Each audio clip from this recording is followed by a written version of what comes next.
Hello, 8th grade. Today we are talking about standard 8.2, real numbers. The real number system is extremely important, and it is like a nesting doll. There's a part inside, then there's a bigger part, and a bigger part, and a bigger part, and a bigger part, and it keeps getting bigger and bigger and bigger and bigger and bigger. But does that matter to you? Not yet. So first off, we're going to have a big box that's going to be split into two portions. Everything in the left side is together. Everything on the right side is together.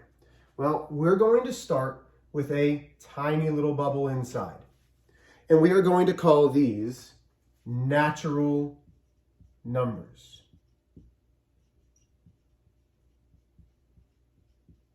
So I have two kiddos. They're 5 and 3. Cole, my oldest, is 5. Eliana is 3. If you ask Cole, can you count? Cole gets real excited and says, yeah, Daddy. And he starts counting 1, 2, 3, 4, 5, 6, 7, 8. And then when I try to stop, he's like, no, I can count higher. And this game goes on forever. But Cole counts and counts and counts and counts. If you ask most kids to count, they start with the natural numbers.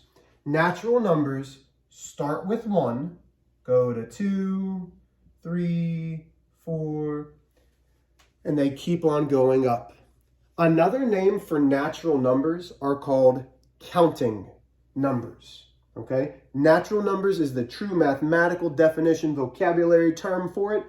But if you asked a baby to count, they would start counting with natural numbers. Then we have whole numbers. Whole numbers are almost identical to natural numbers. Even though this is spelled a little bit differently with a WH, whole sounds like physically you would dig a hole.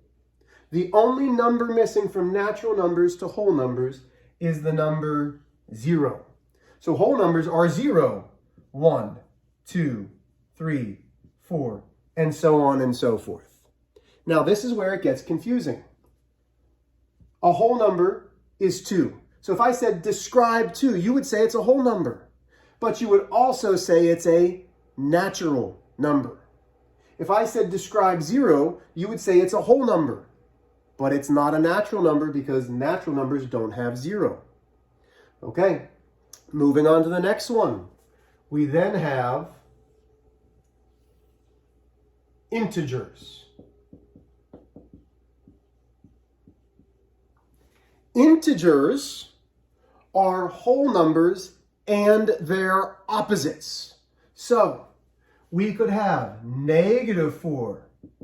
It could be -24. Okay, so these numbers keep on going. So those dots mean that it goes forever this direction.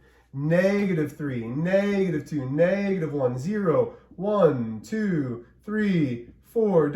And it goes on forever and ever and ever and ever and ever and ever and ever. So if I said, describe the number 0, you would say, well, that's a whole number, Mr. H, and it's an integer. If I said, describe the number 4, you would say, Mr. H, that's a natural number, it's a whole number, and it's an integer. As soon as it's a natural number, it's all of the other things.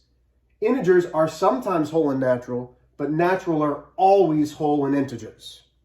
Last but not least, for this side, is rational numbers. Rational numbers are numbers that can be written as a fraction or written as a decimal that terminates. Terminates means end. Okay? So we have integers, we have whole, we have natural, we have rational. So some examples. -21 is absolutely a rational number. Oh, I'm getting a glare. -21 is absolutely a rational number. So is 3/7. Any fraction is a rational number.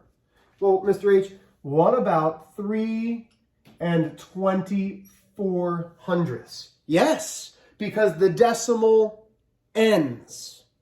What about a mixed number, Mr. H? What about 5, let's go negative 5 and 1/5? Yeah, again, absolutely. Mr. H, but you said terminates. What if it repeats forever? Well, let's say we have 3 and 3/10 repetan. This is a repeating decimal. Repeating decimals are also rational numbers because they can be written as a fraction. 3 and 3/10 repetan is 3 and 1/3. 1/3 is a repeating decimal. So repeating decimals, terminating decimals, fractions, integers, whole numbers, improper fractions, 37/8. Those are all rational numbers. Now, Mr. H, how would I classify these? Well, let's start with negative 21. We know negative 21 is rational, but we also know it's an integer because those negatives go down forever and ever and ever. All of these natural numbers are always whole numbers. Natural numbers are always integers. Natural numbers are always rational. Well, what do we have over here, Mr. H? This whole side are called irrational numbers. Irrational. Irrational numbers are numbers that cannot be written as a fraction. That means the decimal goes on forever and ever and ever and does not repeat. Some examples of this are the symbol pi.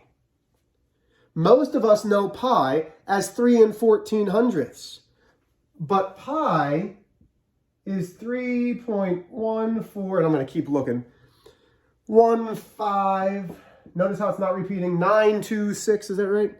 Yep, 92654.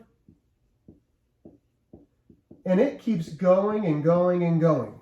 Notice how there's 3 dots at the end. That ellipsis means that it's still, it's going, it's not repeating. Another example is non-perfect square roots. The square root of 2 is not a perfect square. If you put the square root of 2 into the calculator, it gives you a decimal. As soon as you get that decimal of 1.4, oh man, 1421, 1421, and then 36, I think. Oh, 3562. Those go on forever and ever and ever and ever and ever and ever and ever without repeating. Now,